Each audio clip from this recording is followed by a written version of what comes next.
नमस्कार मित्रों, स्वागत है आप सभी का हमारे YouTube चैनल ध्यान साधना पर। आज हम एक बहुत ही गूढ़ और रोचक विषय पर चर्चा करेंगे, सूक्ष्म शरीर। हम यह जानने की कोशिश करेंगे कि सूक्ष्म शरीर क्या है, इसकी कार्य प्रणाली कैसी है और हम इसे अपने शरीर में कैसे अनुभव कर सकते हैं। कई बार हम अपनी भावनाओं और विचारों के गहरे प्रभाव को महसूस करते हैं, लेकिन क्या आप जानते हैं कि हमारे शरीर में एक ऐसा तंत्र है जो इन सबको संभालता है और गहरे स्तर पर हमें प्रभावित करता है?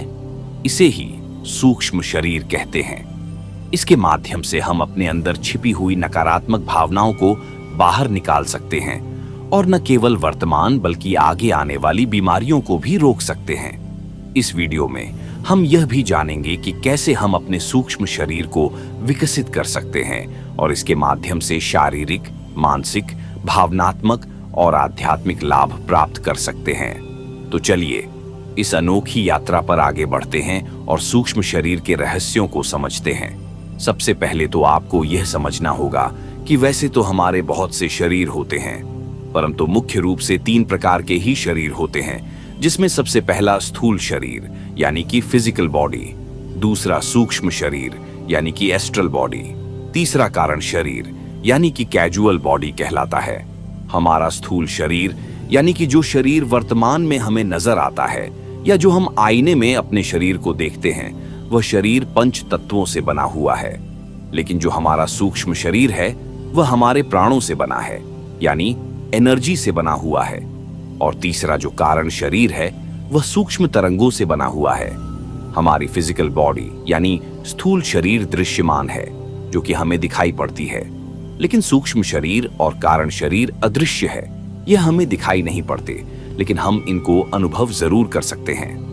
अब हम बात करते हैं उन खास अनुभवों की जिससे हम अपने सूक्ष्म शरीर का अनुभव कर सकते हैं, या यूं कहे तो ऐसी कौन सी सिचुएशन होती है जब बिना प्रयास के ही आप अपने सूक्ष्म शरीर का भी अनुभव कर सकते हैं। क्योंकि स्थूल शरीर को तो आप हर वक्त देखते रहते हैं, अपने भी और दूसरों के भी, लेकिन आप सूक्ष्म शरीर को तो नहीं ना देख सकते, उसे तो सिर्फ अनुभव ही कर सकते हैं।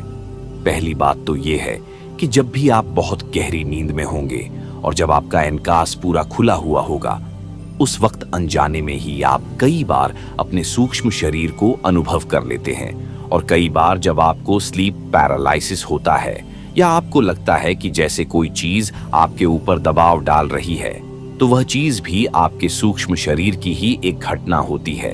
और कई बार जब आप स्वप्न अवस्था में होते हैं लेकिन आपकी चेतना कुछ अंशों तक जागी रह गई है, तो उस स्थिति में भी आप अपने सूक्ष्म शरीर का दर्शन कर लेते हैं। इसके अलावा जब आप गहरे ध्यान में होते हैं तो आप अक्सर ही अपने सूक्ष्म शरीर का अनुभव कर सकते हैं। और जब आपकी मृत्यु हो रही होती है तो उस वक्त भी और उसके बाद भी आप अपने सूक्ष्म शरीर को महसूस कर सकते हैं, क्योंकि तब तक आपका स्थूल शरीर खत्म हो गया होता है, तो फिर सूक्ष्म शरीर ही बचता है।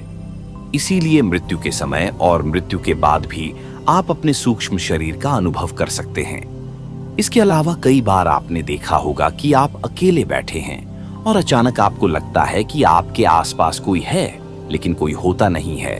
मानो एक अलग सी आती है कुछ सेकंड के लिए, तो वह आपके सूक्ष्म शरीर की ही एक झलक होती है। फिर अनजाने में आप किसी को नोटिस कर लेते हैं, या हो सकता है वह आपका सूक्ष्म शरीर ना हो बल्कि कोई आत्मा हो जो आपके आसपास मंडरा रही हो, जिसको आपने अपनी छठी इंद्री से नोटिस कर लिया होता है। कई बार ऐसा होता है कि जैसे आप किसी सड़क पर तेजी से गाड़ी चलाते हुए जा रहे हैं, तभी अचानक सामने से कोई बच्चा या जानवर आ जाता है, तो आप सेकंड के 1000वें हिस्से में ब्रेक लगाते हैं और तुरंत गाड़ी रोककर उस बच्चे या जानवर की जान बचा लेते हैं। तो उस समय जो आपके अंदर एनर्जी आती है वह आपके सूक्ष्म शरीर से ही आती है, यानी कि आपका सूक्ष्म शरीर ही उस वक्त आपको संकट से निकालता है। यह तो मैंने सिर्फ एक उदाहरण दिया है। इस प्रकार के कई और उदाहरण होते हैं जिसमें आपका ही सूक्ष्म शरीर आपकी रक्षा करता है। कभी कभी जब आप गहरे ध्यान में जाते हैं तो कई बार आपको आउट ऑफ बॉडी एक्सपीरियंस हो सकता है, यानी आपका सूक्ष्म शरीर आपकी बॉडी से बाहर आ जाता है, क्योंकि हमारा स्थूल शरीर तो गुरुत्वाकर्षण से बंधा हुआ होता है, लेकिन हमारा सूक्ष्म शरीर के ऊपर गुरुत्वाकर्षण का कोई प्रभाव नहीं होता है। इसलिए कई बार ध्यान के दौरान आपको ऐसे लगेगा कि जैसे आपका सूक्ष्म शरीर आपके फिजिकल बॉडी से बाहर निकलकर हवा में तैरने लग गया है। तो यह एक सूक्ष्म शरीर का अनुभव है। और छोटे मोटे लम्हों के दौरान जैसे आपको जब कोई खुशखबरी मिलती है, तब आपका शरीर एकदम से खुशी के मारे फैल जाएगा और बहुत खुशी महसूस होगा। यहाँ पर आपका जो शरीर फैलता है, वह घटना आपके स्थूल शरीर में नहीं घटती, बल्कि आपके सूक्ष्म शरीर में ही घटती है।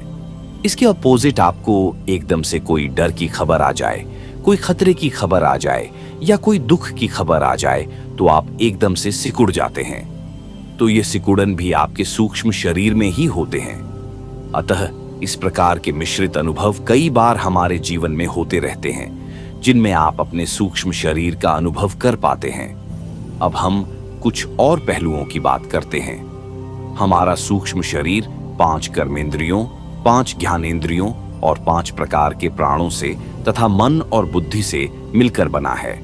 इसलिए जब कोई व्यक्ति मर रहा होता है, तो सबसे पहले उसकी 5 कर्मेंद्रियां शून्य होने लगते हैं। फिर उसके बाद 5 ज्ञानेंद्रियां भी मरने लगती हैं और फिर कुछ क्षणों के बाद उसके 5 प्राण भी धीरे धीरे शरीर को छोड़ने लग जाते हैं। मतलब जहां जहां सूक्ष्म शरीर ने आपके स्थूल शरीर पर कब्जा किया हुआ था या जहां उसका निवास स्थान था, वह वहां से हटने लगता है। इस प्रकार धीरे धीरे सूक्ष्म शरीर आपके स्थूल शरीर से अपने आप को बाहर खींचने लगता है। अतः जब व्यक्ति की मृत्यु होती है, तो हमारा भौतिक शरीर राख बन जाता है, लेकिन हमारा सूक्ष्म शरीर आत्मा के रूप में नए जन्म की तलाश में आगे की ओर निकल पड़ता है।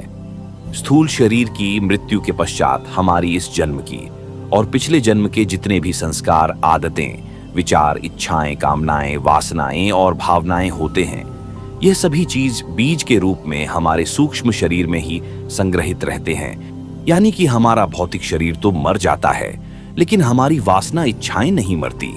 फिर इन्हीं इच्छाओं और वासनाओं के अधीन होकर हमारा सूक्ष्म शरीर अगले जन्म की तैयारी में लग जाता है और अगला जन्म इन्हीं इच्छाओं के कारण वैसा ही शरीर ले लेता है।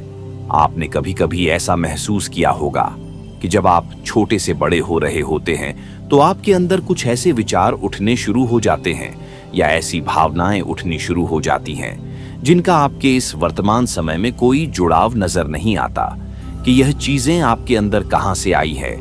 ये सारी चीजें आपके पिछले जन्म से आपके अंदर आई हुई हैं और अब वह दोबारा जिंदा हो रही है आपके अंदर। उदाहरण के लिए, अगर आप अपने पिछले जन्म में साधु संत थे या कोई पुजारी थे, तो इस जन्म में आप मंदिर की ओर आकर्षित होंगे या किसी आश्रम की ओर आकर्षित होंगे। ऐसा इसीलिए होता है क्योंकि उनका संबंध आपके पिछले जन्म के भावनाओं से जुड़ा हुआ है और वही भावनाएं आपके अंदर दोबारा से जिंदा हो जाती हैं। इसीलिए तो कहते हैं, इंसान कभी नहीं मरता है। मरता है तो सिर्फ शरीर ही, उसकी आत्मा हमेशा जिंदा रहती है, बस उसका शरीर बदल जाता है। और ना केवल पिछले जन्म में, बल्कि वर्तमान में भी जो जन्म अभी आप जी रहे हैं, इसमें भी यह प्रक्रिया जारी रहती है। हमारा सूक्ष्म शरीर लगातार विचारों और भावनाओं के द्वारा सूचनाओं को इकट्ठा करता रहता है और फिर उन्हीं सूचनाओं के अनुसार हमें अच्छे या बुरे रूप में अपने प्रभाव को देता रहता है। अब तक आपको यह मालूम चल गया होगा कि जो हमारा मुख्य कथा धरता है, वह हमारा स्थूल शरीर नहीं है, बल्कि हमारा सूक्ष्म शरीर है।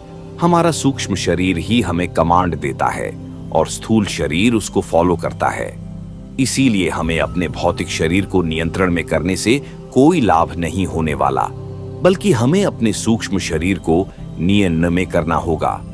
क्योंकि जब आप अपने सूक्ष्म शरीर को नियंत्रण में करेंगे या उसको सही स्थिति में रखेंगे, तो आपका भौतिक शरीर भी अपने आप नियंत्रण में आ जाएगा। क्योंकि जो कुछ भी घटना घटती है, पहले वह सूक्ष्म शरीर में ही घटती है, बाद में वह भौतिक शरीर पर आती है।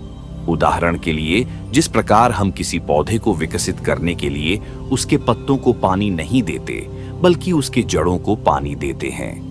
क्योंकि जब हम जड़ों को पानी देते हैं, तो पत्ते भी अपने आप खिलने शुरू हो जाते हैं। उसी प्रकार हमारा सूक्ष्म शरीर जड़ है और हमारा स्थूल शरीर पत्ते हैं। इसलिए हमें सबसे पहले अपने सूक्ष्म शरीर को मजबूत करना होगा। तत्पश्चात हमारा स्थूल शरीर भी अपने आप ही मजबूत होना शुरू हो जाएगा। इसलिए हमारी सभी अच्छी या बुरी भावनाएं जैसे कि डर, गुस्सा, नफरत, प्रेम, प्यार, काम, वासना और सभी इच्छाएं पहले हमारे सूक्ष्म शरीर में प्रकट होती हैं और फिर बाद में उनका स्थूल शरीर में अवतरण होता है। और ठीक इसी प्रकार बीमारी में भी होता है। हमारे शरीर में जो भी बीमारी आती है, खासकर जब कोई बड़ी या गंभीर बीमारी आती है, तब वह एकदम से हमारी फूल शरीर में मैनिफेस्ट नहीं होती, बल्कि सबसे पहले उस बीमारी का बीज हमारे सूक्ष्म शरीर में पड़ता है। फिर वही बीज जब बड़े हो जाते हैं, तब उसका प्रकटीकरण स्थूल शरीर में होता है। तो कहने का तात्पर्य यह है कि हमारी भावनाएं और हमारे रोग, इन दोनों का जो उद्गम स्थल है वह सूक्ष्म बॉडी है, न कि स्थूल बॉडी है। उदाहरण के तौर पर मान लीजिए कि आपको किसी व्यक्ति पर क्रोध आ रहा है और वह व्यक्ति भी आपके सामने बैठा है, लेकिन अभी आपका गुस्सा आपके अंदर है, बाहर नहीं आया है। तो इसका मतलब आपका गुस्सा सूक्ष्म शरीर में प्रवेश कर चुका है, लेकिन स्थूल शरीर में नहीं आया है। और सामने वाले को भी पता नहीं होगा कि आपके अंदर गुस्सा उठना शुरू हो चुका है, क्योंकि आप ऊपर से नॉर्मल बने हुए रहते हैं। लेकिन वही क्रोध जो सूक्ष्म शरीर में पैदा हुआ है, यदि स्थूल शरीर पर आकर प्रकट हो जाए तो वह क्रिया बन जाता है। यानी कि हमारे जो भाव है या उनका जो सघन रूप है, वह सभी क्रिया बन जाते हैं। अतः इसी प्रकार हमारे रोग भी जन्म लेते हैं। यानी हमारे अंदर ज्यादातर जो रोग जन्म लेते हैं वह हमारे नकारात्मक भावों के कारण होते हैं। इसलिए जब आपके नकारात्मक भाव बढ़ते चले जाते हैं, तब वह रोग का रूप ले लेते हैं। उदाहरण के लिए मान लीजिए आप बिना मतलब के हमेशा गुस्सा करते रहते हैं, तो वह गुस्सा आपके सूक्ष्म शरीर में इकट्ठा होना शुरू हो जाएगा। और इस तरह जब वह गुस्सा आपके सूक्ष्म शरीर में अत्यधिक हो जाएगा, तो वह आपके स्थूल शरीर में रोग के रूप में प्रकट होना शुरू हो जाएगा। मतलब आप जो भी सकारात्मक भाव करेंगे वह आपके रोग में कन्वर्ट होने शुरू हो जाएंगे। लेकिन आप इन क्रियाओं को शुरू में ही रोक सकते हैं। अर्थात जब आपको गुस्सा आना शुरू हो तो आप अपने गुस्से को अपने इंटेलिजेंस से शुरू में ही दबा सकते हैं, लेकिन हम उस गुस्से को दबा नहीं पाते और रिएक्ट कर देते हैं। तत्पश्चात हम लड़ने लग जाते हैं और चीजें बद से बदतर हो जाती है। लेकिन अगर आप जागरूक रहेंगे तो आप उस चेन को वहीं पर रोक भी सकते हैं। इसी प्रकार आप अपने अंदर बीमारियों को भी रोक सकते हैं। अब हम बात करते हैं कि इसे रोके कैसे। तो इसे रोकने के लिए रोज गहरे ध्यान में बैठना पड़ेगा, क्योंकि जब भी आप अपने गहरे ध्यान में बैठेंगे तब आप अपने सूक्ष्म शरीर में प्रवेश कर जाएंगे। तत्पश्चात आपके अंदर एक ऐसी ऊर्जा उत्पन्न होगी जो आपके पूरे सूक्ष्म शरीर में फैल जाए, और फिर वही ऊर्जा आपकी बीमारी के बीज को ही जड़ से खत्म कर देगी, जिससे आपकी बीमारी भौतिक शरीर तक आ ही नहीं पाएगी। इसलिए यदि आप अपना सूक्ष्म शरीर शुद्ध कर लेते हैं तो आपका स्थूल शरीर भी स्वस्थ और स्ट्रांग होना शुरू हो जाएगा, जिससे आप हमेशा आनंदित रहेंगे, हमेशा सुखी रहेंगे। आपके चेहरे पर हमेशा तेज बना रहेगा, आपका आभा स्ट्रंग बनेगा और आपको जीवन में हर चीज की प्राप्ति होगी। इस तरह जिस व्यक्ति का सूक्ष्म शरीर स्ट्रांग होगा उसे जीवन में किसी प्रकार की कोई कमी नहीं होगी। लेकिन यदि आपका सूक्ष्म शरीर ही अशुद्ध है और विकारों से भरा हुआ है तो आपको दुख, बीमारी, कष्ट, अभाव, इन सब चीजों को अपने जीवन में झेलना ही पड़ेगा। तो हम ऐसा क्या करें कि हम अपने सूक्ष्म शरीर को शुद्ध कर सके, उसको विकारों से रहित कर सके। तो उसके लिए कुछ 2-4 उपाय है जो मैंने आगे बताया है, उसे आपको हमेशा फॉलो करना है। सबसे पहली बात कि हमारे सूक्ष्म शरीर कमजोर क्यों पड़ते हैं? हमारे नेगेटिव होने के कारण, यानी हमारे नकारात्मक विचारों और भावों के कारण। इसलिए आप कभी भी नकारात्मक मत रहे। तनाव, चिंता, टेंशन, इन सब चीजों से बचे और अपने आप को हमेशा सकारात्मक रखें। हमेशा खुश रहे, प्रसन्न रहे, संतुष्ट रहे और प्रेम पूर्ण बने रहे। अपने आत्मविश्वास को बढ़ा चढ़ा कर रखें और हमेशा क्रिएटिव रहे, अर्थात हर वक्त कुछ ना कुछ करते रहे। रोज एक्सरसाइज करें, क्योंकि जब आप एक्सरसाइज करेंगे तो आपका ब्लड इतना तेजी से सर्कुलेट करेगा कि उसके अंदर के जो ब्लॉक है वह ब्लड सर्कुलेशन से टूट जाएगा और आपको कभी कोई बीमारी नहीं होगी। रोज सुबह प्राणायाम अवश्य करें। मैंने आपको पहले ही बताया है कि हमारा सूक्ष्म शरीर प्राणों से मिलकर बना है। तो जब भी आप प्राणायाम करेंगे तो आपके अंदर प्राण ऊर्जा भी बढ़ेंगे, जिससे आपका सूक्ष्म शरीर स्ट्रांग होना शुरू हो जाएगा। सबसे जरूरी बात, आप अपने आहार को हमेशा ठीक रखें। अगर आप निषिद्ध और अनुचित आहार लेते हैं तो आप अपने शरीर का नुकसान कर रहे हैं। आप अपने आचरण को भी ठीक रखें, यानी सही समय पर सोए और सही समय पर जागे। इसके अलावा कुछ मंत्रों का भी जाप करें, खासकर ओम महामंत्र का जाप करें, क्योंकि ओम का जाप करने से उसकी जो वाइब्रेशन है वह आपके पूरे सूक्ष्म शरीर में ट्रेवल करती है, जिससे कि उसके जितने भी ब्लॉक होते हैं वह सभी खुल जाते हैं। और सबसे जरूरी चीज यह है कि आप हमेशा अपने आप को प्रेजेंट में रखें, यानी वर्तमान समय में रहे, भूत और भविष्य की ज्यादा टेंशन में मत रहे। आप थोड़ा समय निकालकर मेडिटेशन जरूर किया करें, जैसे आप कोई भी मेडिटेशन कर सकते हैं। लगभग सभी में ध्यान के अभ्यास से हमारा सूक्ष्म शरीर ही विकसित होता है। खासकर इस प्रकार का मेडिटेशन जरूर करें जिसमें आप विश्राम में चले जाते हैं, यानी डीप रिलैक्सेशन में चले जाते हैं। क्योंकि जब आप डीप रिलैक्सेशन में जाते हैं तो आपका स्थूल शरीर बिल्कुल गति न हो जाएगा या जड़ हो जाएगा और आपके विचार बिल्कुल शांत हो जाएंगे, जिससे आपकी ऊर्जा की जो लीकेज है वह बंद हो जाएगी। फिर वही ऊर्जा जो पहले लीक हो रही थी वह सारी ऊर्जा फिर से आपकी सूक्ष्म शरीर को उपलब्ध होनी शुरू हो जाएगी, जिससे आपका सूक्ष्म शरीर विकसित होना शुरू हो जाएगा। मैंने जो भी इस प्रस्तुति में बताया है उसे आप अपने जीवन में प्रयोग करते रहे और हमेशा स्वस्थ रहे। जाते जाते आप कमेंट्स में यह बताते जाएं कि यह प्रस्तुति आपको कैसी लगी, और अगर आप हमारे चैनल पर नए हैं तो कृपया हमारे ध्यान साधना चैनल को भी सब्सक्राइब अवश्य करें। आपके सहयोग के लिए हम आभारी हैं। धन्यवाद।